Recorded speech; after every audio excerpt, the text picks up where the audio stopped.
భువన చైతన్య ప్రసారం.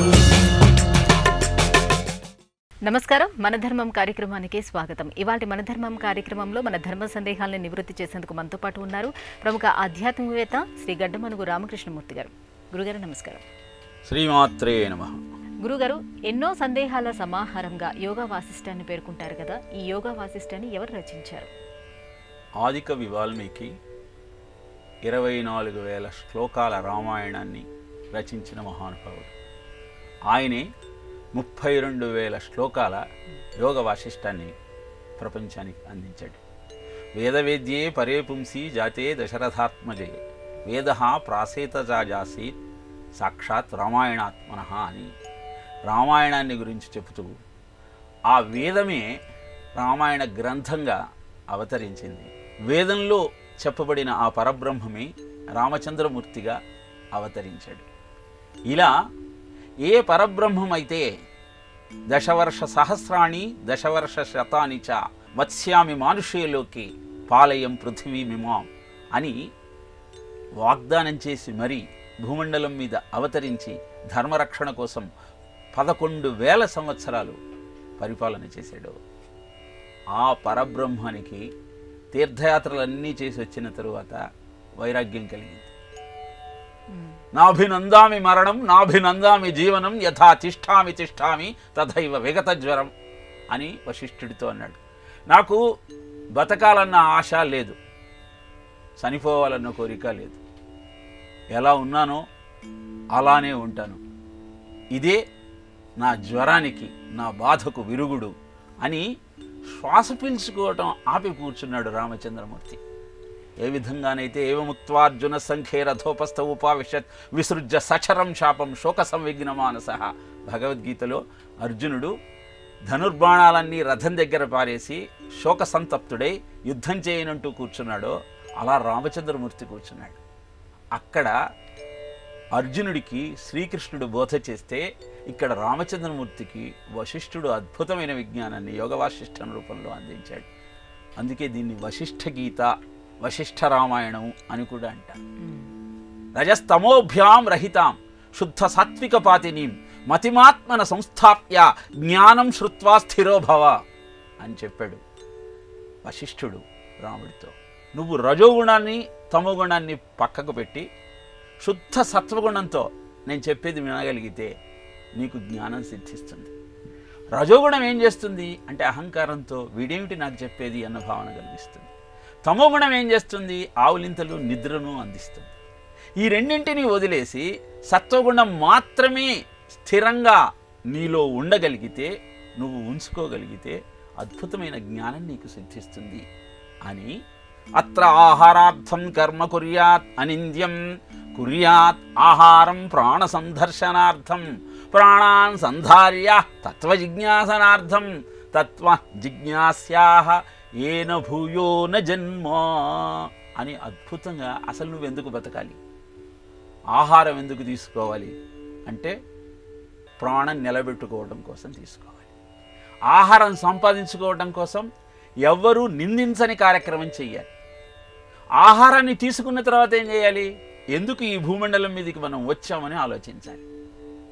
అలా ఆలోచిస్తూ ఏన భూయో న జన్మ, మళ్ళీ జన్మ లేకుండా నీ జీవితాన్ని సార్థకం చేసుకోవాలి అంటూ 32,000 శ్లోకాల యోగ వాసిష్ఠాన్ని రాముడికి అందించాడు వశిష్ఠుడు. ఆ విజ్ఞానాన్ని మనకు అందించాడు వాల్మీకి మహర్షి. అందుకే రామాయణానికి ఎంత ప్రాముఖ్యత ప్రాధాన్యత ఉన్నదో అంత ప్రాధాన్యత ప్రాముఖ్యత యోగ వాసిష్ఠానికి కూడా ఉన్నది. రామచంద్రమూర్తి ధర్మ సంస్థాపనార్థం భూమండలం మీద అవతరించిన శ్రీమన్నారాయణుడైతే ఆ నారాయణుడే శిష్యుడుగా మారి వశిష్ఠుడి ద్వారా అద్భుతమైన విజ్ఞానాన్ని ప్రపంచానికి అందించిన మహత్తరమైనటువంటి గ్రంథమే యోగ వాసిష్ఠం. గురుగారు, ఈ యోగ వాసిష్టంలో వివిధ రకాల వ్యాధుల ప్రస్తావనతో పాటుగా వాటికి నివారణ మార్గాలు కూడా ఉన్నాయి అంటారు, నిజమేనా? కర్కటోపాఖ్యానం అని యోగ వాసిష్టంలో ఒక ఉపాఖ్యానం ఉంటుంది. దాంట్లో కర్కటి అనే రాక్షసికి ప్రపంచంలో ఉన్నటువంటి జీవరాశులన్నింటినీ భక్షించి తన ఆకలిని తీర్చుకోవాలన్న కోరిక కలుగుతుంది. అది ఘోరమైన తపస్సు చేస్తుంది. బ్రహ్మదేవుడు ప్రత్యక్షమవుతాడు. ఏ వరం కావాలో కోరుకోమంటాడు. అంటే నేను సూచికా రూపంలో ప్రతివాడి హృదయంలోకి వెళ్ళి వాడి శ్వాసను ఆపి వాడి ప్రాణాన్ని తీయాలన్నది నా కోరిక. సూచిక అంటే తథాస్తు. అలానే నీవు సూచికా రూపంలో ప్రతి జీవిలోకి వెళ్ళి వాడి ప్రాణాన్ని హరించగలిగిన శక్తి నీకు ఇస్తున్నాను. కానీ ఎవరెవరైతే శుచిగా ఉండి విష్ణు శక్తిని ఆశ్రయిస్తారో వారిని మటుకు నువ్వేమీ చేయలేవు అని ఓం హ్రీం హ్రాం హ్రీం రాం విష్ణుశక్తయే నమః. ఓం నమో భగవతి విష్ణుశక్తిమేనాం. ఓం నయ నయ హర హర పచ పచ మథ మథ ఉత్పాదయ దూరేన స్వాహ అన్న ఒక మంత్రాన్ని అక్కడ ప్రస్తావన చేస్తారు. ఈ మంత్రాన్ని ఎవరైతే ప్రతినిత్యము పారాయణ చేస్తూ శుచిగా ఉండగలుగుతారో వారికి ఈ సూచి ద్వారా హృదయంలో ప్రవేశించి ప్రాణాలను బిగబట్టి నిన్ను ప్రాణం తీసేటువంటి కర్కటి ఏమీ చెయ్యదు అని యోగ వాసిష్టం చెబుతుంది. ఈ విషయం మనకు 2020లో మొత్తం ప్రపంచాన్ని అతలాకుతలం చేసిన కరోనా వ్యాధిగా గుర్తించవచ్చు.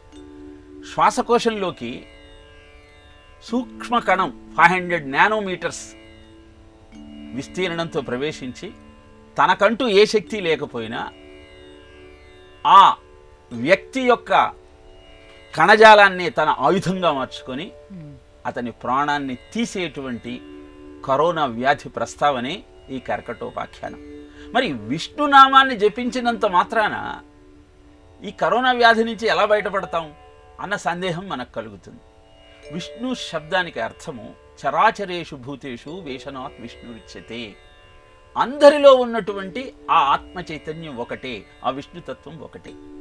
అందుకే ప్రతి దేహానికి న్యాచురల్ ఫ్రీక్వెన్సీ 15 హెర్ట్జ్ నుంచి 20 హెర్ట్జ్ దాకా ఉంటుంది. కరోనా యొక్క న్యాచురల్ ఫ్రీక్వెన్సీ 5 హెర్ట్జ్. ఎక్కువ ఫ్రీక్వెన్సీ ఉన్న దానిలోకి తక్కువ ఫ్రీక్వెన్సీలో ఉన్న జీవి పోలేదు. కానీ కరోనా మనలో ఎందుకు ప్రవేశిస్తుందంటే మనలో భయం పెరిగినప్పుడు, స్వార్థం పెరిగినప్పుడు, కోపం పెరిగినప్పుడు మన న్యాచురల్ ఫ్రీక్వెన్సీ 0.1 హెర్ట్జ్ నుంచి 2 హెర్ట్జ్ దాకా మారిపోతుంది. అప్పుడు అది మనలో ప్రవేశించి మనను ప్రాణాంతకంగా మన ప్రాణం తీసేస్తుంది. అదే నువ్వు అందరిలో ఉన్న భగవతత్వం ఒక్కటే అన్న ఆలోచన చేసినప్పుడు నీ న్యాచురల్ ఫ్రీక్వెన్సీ 100 హెర్ట్జ్ నుంచి 200 హెర్ట్జ్ దాకా పెరిగిపోతుంది. అంటే భగవంతుని యొక్క నామాన్ని జపిస్తూ అంతటా ఉన్న భగవతత్వం ఒకటే అన్న భావనతో బాధపడేవాడి యొక్క సేవ కోసం నిన్ను నువ్వు ఉపయోగించుకోగలిగినప్పుడు నీ బాడీ యొక్క న్యాచురల్ ఫ్రీక్వెన్సీ పెరిగి కరోనా లాంటి భయంకరమైన వ్యాధి కూడా నిన్నేమీ చేయలేదు. అందుకే ఆ రోజులలో ఎవరైతే కర్కటోపాఖ్యానంలో చెప్పబడిన ఈ మంత్రాన్ని జపిస్తూ శుచిగా జీవితాన్ని గడిపారో వాళ్ళు కరోనా మహమ్మారి నుంచి బయటపడగలిగారు. ఇలాంటి అద్భుతాలు ఎన్నో మనకు పురాణాలలో దర్శనమిస్తూ ఉంటాయి. పురాణ వాంగ్మయాన్ని అభ్యసిద్దాం. ఇలాంటి సదాచారాన్ని ఆచరిస్తూ ఆనందంగా ఆరోగ్యంగా బ్రతికే ప్రయత్నం చేద్దాం. గురుగారు, ఇక మరో సందేహం. సత్యభామను ప్రసన్నం చేసుకోవటానికి దేవదేవుడైన శ్రీకృష్ణుడు ఆమె పాదాలు పట్టుకున్నాడు అని అంటారు. అసలు ఈ కథనం ఏ పురాణాలైనా ఉందా మనకు? దీంట్లో లేదమ్మా ఈ కథ. ఇది ఎక్కడ ఉంది అంటే కూచిపూడి నాట్యంలో భామా కలాపం అన్నటువంటి ఒక నృత్య ప్రదర్శన చేస్తాను. అక్కడ ఆ భామా కలాప నృత్యానికి సత్యభామ గయ్యాళిగా ఉండటం అవసరం కనుక వాళ్ళు నిర్మించుకున్నది ఈ సత్యభామ కృష్ణుల యొక్క ప్రణయ కలహము. దానిలో కృష్ణుడు వచ్చి సత్యభామ కాళ్ళు పట్టుకొని మరీ ప్రార్థించటం. అలానే ముక్కుతిమ్మన రాసిన పారిజాతాపహరణంలో ఆనాటి అంతఃపుర రాజకీయాలను ప్రతిబింబింపచేస్తూ ఆయన ఒక అద్భుతమైన గ్రంథాన్ని రచించాడు. ఆయన ఉద్దేశము అప్పుడు ఉన్నటువంటి రాజకీయ పరిస్థితులను ప్రతిబింబించటం కనుక ఆయన సత్యభామను గయ్యాళి పాత్రగా చిత్రీకరించాడు. అంతేకాదు నరకాసురుణ్ణి వధించింది కూడా సత్యభామే అన్నటువంటి నానుడి కూడా మనకు కనబడుతూ ఉన్నది. కానీ నిజానికి నరకాసురుణ్ణి సంహరించింది శ్రీకృష్ణ పరమాత్మయే. కృష్ణుడి భార్యలలో ఎవ్వరూ గయ్యాళి కారు. పరమాత్ముడి దగ్గర ఉన్నప్పుడు గయ్యాళితనం ఎలా వస్తుంది? ప్రేమతత్వము, ఆనందము తప్ప ఇంకొక భావనే కలగదు. భగవద్గీతలో కూడా అర్జున విషాద యోగంలో కృష్ణుడు చెప్పిన శ్లోకం ఒక్కటి కూడా ఉండదు. అంటే విషాదం ఉన్న దగ్గర వివేకం లోపిస్తుంది, పరమాత్మ అక్కడ ఉండడు. ఎక్కడైతే పరమాత్మ ఉంటాడో అక్కడ విషాదానికి చోటు ఉండదు, గయ్యాళతనానికి ఆస్కారమే ఉండదు. కనుక అంతమంది భార్యలతో ఉన్న అందరితో ఆనందంగా ఉంటూ అందరికీ ఆనందాన్ని పంచిన అద్భుతమైన ఆనంద స్వరూపమే కృష్ణతత్వం. అక్కడ గయ్యాళితనానికి తావు అనేది ఉండదు. ఇవన్నీ కల్పిత వ్యాఖ్యానాలే. గురుగారు, ఆషాఢ మాసంలో స్త్రీలు ప్రత్యేకంగా గోరింటాకును పెట్టుకుంటారు కదా, ఈ గోరింటాకుకి ఆషాఢ మాసానికి ఉన్నటువంటి సంబంధం ఏంటి? భారతీయ జీవన విధానం అంతా ఆరోగ్యము, ఆయుర్దాయము, సౌభాగ్యము, ఆధ్యాత్మిక తత్వము ఇవన్నీ కలగలిపినటువంటి జీవన విధానం. ఆషాఢ మాసంలో ఎండలు తగ్గి వానలు రావటం ప్రారంభిస్తాయి. దీని కారణంగా స్త్రీలు నీళ్లల్లో సంచరించేటప్పుడు పాదాలు ఒక రకమైనటువంటి ఒత్తిడికి, కొంత అనారోగ్యానికి గురి అయ్యే అవకాశం ఉన్నది. గోరింటాకుకు గోళ్లను సంరక్షించే అద్భుతమైన లక్షణం ఉన్నది. నీటిలో తడవటం వల్ల వచ్చేటువంటి అనేక రకమైన అనారోగ్యాలను సంరక్షించే లక్షణం గోరింటాకుకు ఉన్నది. అందుకే గోరింటాకును అందరూ పెట్టుకోవచ్చు. స్త్రీలు ముఖ్యంగా ఆషాఢ మాసంలో ధరిస్తూ గోళ్లను, వేళ్లను, కాళ్లను సంరక్షించుకుంటూ ఆనందంగా జీవితాన్ని గడిపే ప్రయత్నం చేస్తారు. అందుకే ఆషాఢ మాసంలో తప్పనిసరిగా గోరింటాకు పెట్టుకుంటూ, ఆ గోరింటాకు అన్న పదము నిజానికి గౌరీ ఇంటి ఆకు అని మనం చెప్పుకున్నాం. ఆ గౌరీ మాత సౌభాగ్యానికి చిహ్నం కనుక ఆ తల్లిని జ్ఞాపకం చేసుకుంటూ అందమైనటువంటి చేతులతో, ఆరోగ్యమైనటువంటి దేహంతో ఆషాఢ మాసంలో వాళ్ళు జీవనాన్ని గడుపుతూ అందరికీ ఆనందాన్ని అందించే ప్రయత్నం చేస్తారు. గురువుగారు, శైవులు తిరియక్ పుండ్రాలుగా ధరించే భస్మరేఖల్ని, వైష్ణవులు ఊర్ధ్వ పుండ్రాలుగా ధరించే నిలువు రేఖల్ని నామాలు అని ఎందుకు పిలుస్తారు? సితేన భస్మం కుర్యాత్ శ్రీసంధ్యంచ త్రిపుండ్రకం అని శాస్త్రం చెబుతుంది. ఎవరైతే 3 సంధ్యలలో తెల్లని భస్మాన్ని నుదుట ధరిస్తారో వారు శివేన సహమోదతే, అన్ని పాపాలను ప్రక్షాళన చేసుకొని శివుడితో కలిసి ఆనందంగా ఉండగలుగుతారు అన్నది శాస్త్రం. అలానే ఊర్ధ్వపుండ్రాలు ధరించేటువంటి వైష్ణవ సాంప్రదాయంలో కూడా ఆ స్వామి యొక్క సన్నిధిని తమ లలాటంగా మలుచుకొని 2 తెల్లటి రేఖలు ఆ స్వామి పాదాలుగా, మధ్యలో పెట్టుకునే ఎర్రటి రేఖ లక్ష్మీ కళగా భావిస్తూ ఆ 2 నామాలు కలిసేటువంటి ప్రాంతాన్ని జీవుడు ఆ స్వామిని ఆశ్రయించినటువంటి స్థానంగా భావిస్తూ స్వామిని అర్చిస్తూ ఉంటారు. తిలకధారణ భారతీయ జీవన విధానంలో అత్యంత ప్రాధాన్యతను సంతరించుకున్న విషయం. ఏ ఆజ్ఞాచక్రాన్ని నువ్వు ఉత్తేజితపరిచినప్పుడు అది నీ బుద్ధిని ప్రచోదితం చేసి నీ ఆలోచన విధానాన్ని సంస్కరించగలుగుతుందో అలాంటి ఆజ్ఞాచక్రాన్ని సంరక్షించుకుంటూ అక్కడ నువ్వు తీర్చిదిద్దేటువంటి తిర్యక్ పుండ్రాలు, ఊర్ధ్వ పుండ్రాలు 2 కూడా నీ ఆరోగ్యాన్ని పెంపొందించేవే. ఇలా శైవులు తిర్యక్ పుండ్రాలను తీర్చిదిద్దుకున్న సమయంలో పంచాక్షరి మంత్రాన్ని జపిస్తారు, శివనామాన్ని జపిస్తారు. అలానే వైష్ణవులు కృష్ణపక్షంలో అయితే సంకర్షణ నామాలను, శుక్లపక్షంలో అయితే కేశవనామాలను జపిస్తూ తిలకధారణ చేస్తారు. ఎందుకంటే ఏ ఆరోగ్యాన్ని సంరక్షించుకుంటూ ఆలోచనను పెంపొందించుకుంటూ నా జీవితాన్ని నేను కొనసాగించాలని భావిస్తున్నానో ఆ ఆలోచన నాదైనప్పుడు దానికి ఆ భగవంతుడి యొక్క సహకారం లభించాలి అంటే ఆయన నామాన్ని నేను జపించాలి అన్న ఆలోచనతో ఇలా నామాన్ని జపిస్తూ తన స్వశక్తికి భగవంతుని యొక్క శక్తిని ఆపాదించుకుంటూ అద్భుతమైన అభివృద్ధిని సాధించుకోవాలన్న సంకల్పంతో నామాలను జపిస్తూ తిలకధారణ చేస్తారు కనుక తిర్యక్ పుండ్రాలను ఊర్ధ్వ పుండ్రాలను రెండింటిని కూడా నామాలు అని మనం పిలుస్తాం. నామస్మరణాత్ అన్యోపాయే నహి పశ్యామో భవతరణి అన్నది పురాణ వాక్యం. నామాన్ని జపించటం కంటే ఈ కలియుగంలో సంసార సాగరాన్ని దాటటానికి ఇంకొక ఉపాయమే లేదయ్యా. నమయతి ఇతి నామం అని అర్థం. అంటే భగవంతుణ్ణి నీ దగ్గరకు నువ్వు పిలిపించుకొని నీ దగ్గర ఆయనను వంచి నీ పని చేయించుకోవాలి అని నువ్వు భావిస్తే ఆయన నామాన్ని నువ్వు జపించమని శాస్త్రం చెబుతుంది.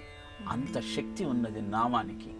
అలాంటి అద్భుతమైన నామాన్ని జపిస్తూ తిలకధారణ చేస్తారు కనుక ఆ నామాన్ని, ఆ రేఖలను, ఆ తిర్యక్ ఊర్ధ్వ పుండాలను ధరించే సమయంలో వాటిని నామాలు అని వ్యవహరిస్తారు.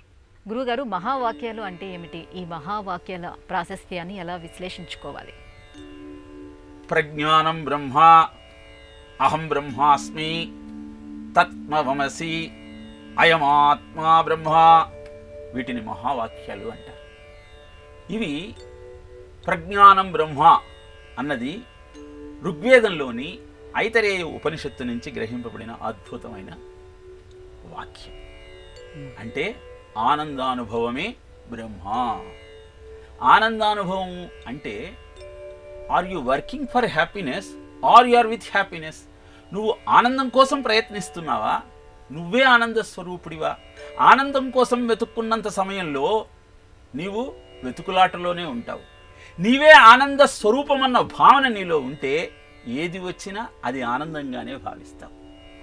ఇది ప్రజ్ఞానం బ్రహ్మ అన్న అద్భుతమైన మహావాక్యం. దీనికి మొత్తము భారతీయ ఋషి సంతతి అంతా కూడా అనేకమైన వ్యాఖ్యానాలు చేశారు. అహం బ్రహ్మాస్మి అన్నది భగవంతుడి కోసం ఎక్కడెక్కడో నువ్వు బ్రతుకుతూ ఉన్నావయా, నీవే ఆ భగవత్ స్వరూపానివి అన్న భావన అహం బ్రహ్మాస్మి.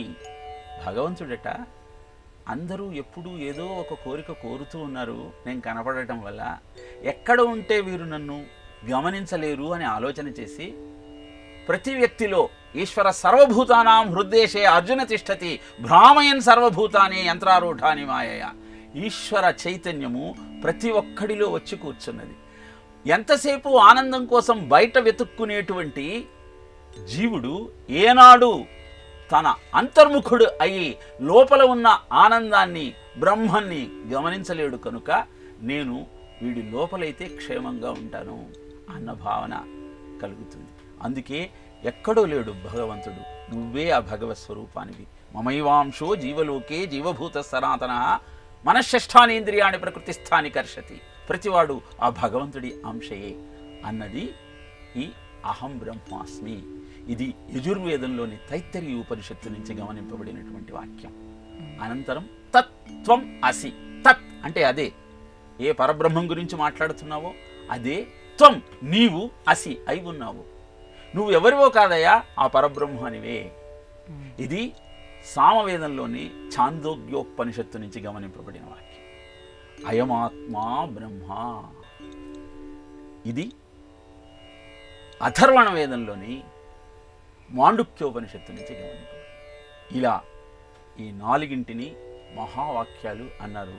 వీటి వ్యాఖ్యానమే ఈనాడు కనపడుతున్న వేదాంత చర్చలన్నీ. వాటిని మనం కేవలం చెప్పుకోవటం కాకుండా అర్థం చేసుకోగలిగితే, సచ్చీలంతో, సదాచారంతో, సద్గురు సేవనంతో అర్థం చేసుకోగలిగితే జీవితం అద్భుతంగా ముందుకు సాగుతుంది. గురువుగారు, నల్ల నువ్వులతో శనిని ఆరాధన చేస్తాము, నువ్వుల నూనెతో అభిషేకం చేస్తాం, నువ్వులను దానంగా ఇస్తూ ఉంటాం కదా, ఇలా నల్ల నువ్వులకి శనికి ఉన్నటువంటి సంబంధం ఏంటి? భారతీయ జీవన విధానంలో ఏ శాస్త్రమైనా ఆధ్యాత్మికత, అభివృద్ధి, ఆనందం వీటిని అందించేది.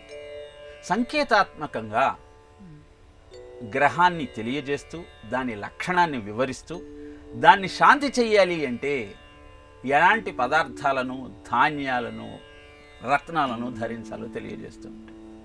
శని ఆయుకారకుడు. 19 సంవత్సరాలు తన దశను కొనసాగిస్తాడు.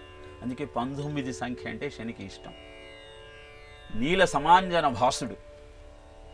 ఇంట్లో పశ్చిమ దిక్కున చీకటిగా ఉన్న ప్రాంతంలో ఉండటానికి ఇష్టపడతాడు.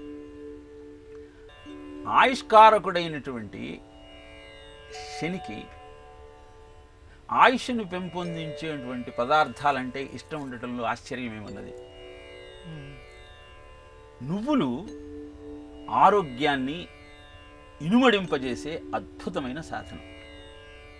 ఆయుర్వేదంలో ప్రతినిత్యము నువ్వుల నూనెను వంటికి మర్దన చేసి కాసేపు అలా ఎండలో నిలబడి తర్వాత స్నానం చేస్తే మలబద్ధకం అనేది ఉండదు, ఆరోగ్యం అద్భుతంగా ఉంటుంది అని తెలియజేస్తారు. అలానే నువ్వులు నీలో ధాతుశక్తిని పెంపొందించే అద్భుతమైన లక్షణం కలిగి ఉంటాయి. ఆరోగ్యం భాస్కరాదిచ్చేత అంటారు. అంటే ఆరోగ్యాన్ని ఇనుమడింపజేసేవాడు సూర్యుడు. ఆ సూర్యుడు కొడుకే ఈ శని. కానీ సూర్యుడికి శనికి శత్రుత్వం. ఇప్పుడు సూర్యుడు తులారాశిలో ప్రవేశించినప్పుడు అంటే మనకు అప్పుడే చలికాలం ప్రారంభం అవుతూ ఉంటుంది. నీలో తమోగుణం పెరుగుతూ ఉంటుంది, నిద్రొస్తూ ఉంటుంది, ఆకలి కాదు, తెల్లవారుజామునే నిద్ర లేవబుద్ధి కాదు, బద్ధకం పెరుగుతుంది. ఇలాంటి సమయాలలో మనము నువ్వుల నూనెతో దీపాన్ని వెలిగిస్తాం. ఎందుకంటే నువ్వుల నూనెతో వెలిగించే దీపాన్ని నుంచి వచ్చేటువంటి ఆ ధూమాన్ని, ఆ ధూపాన్ని నువ్వు కనుక ఆస్వాదించగలిగితే నీ నాడీ మండలం అంతా వృద్ధి చెందుతుంది, హృద్రోగాలు రావు. ఇలా శనికి నువ్వులు ప్రీతికరము అని చెప్పటంలో ఉద్దేశం ఏమిటి అంటే ఆయుష్ను పెంపొందించే లక్షణం కలిగినటువంటి ఆయుష్కారకుడైన శని అలాంటి ఆయుష్ని వృద్ధి చెందేసే పదార్థాలు అంటే ఆసక్తి చూపటంలో ఆశ్చర్యమేమున్నది. శని మహాదశ నడిచేటప్పుడు గోచార రీత్యా నీకు అష్టమ శని, అర్ధాష్టమ శని, ఏలినాటి శని ఉన్నా కూడా ఆ శని నీకు మంచి చేస్తాడు అని జ్యోతిష శాస్త్రం చెబుతూ ఉంటుంది. కనుక నువ్వుల నూనె, నువ్వుల నూనెతో అభిషేకం ఇవన్నీ కూడా శనికి చాలా ఇష్టమైన పదార్థాలు అని జ్యోతిష శాస్త్రం తెలియజేస్తుంది. గురుగారు, శనిదోష నివారణకు ఆంజనేయ స్వామి ఆరాధన ఎందుకు చేస్తారు? ఆంజనేయుడు రామభక్తుడు. ఎప్పుడైతే ఆంజనేయుని తత్వం నీలో నువ్వు ఆవాహన చేసుకుంటావో అప్పుడు ఈ దుర్లక్షణాల నుంచి నువ్వు బయటపడవచ్చు. ఆంజనేయుడి లక్షణాలు ఏమిటి? మనోజవం మారుతుల్య వేగం, జితేంద్రియం బుద్ధిమతాం వరిష్టం, వాతాత్మజం వానరయూధ ముఖ్యం, శ్రీరామదూతం శిరసా నమామి అని మనం ఆంజనేయుడిని ప్రార్థిస్తాం. ఆయన మనోజవం, జవం అంటే మనస్సు, మనస్సుకు జవం బలము కలిగినవాడు. మారుతుల్య వేగం, ఎప్పుడైతే నీ మానసిక శక్తి దృఢంగా ఉంటుందో, బుద్ధి చపలత్వాన్ని చెందదో అప్పుడు నువ్వు అత్యంత వేగంతో ప్రయాణించగలుగుతావు, అనుకున్న పనిని అద్భుతంగా నెరవేర్చగలుగుతావు.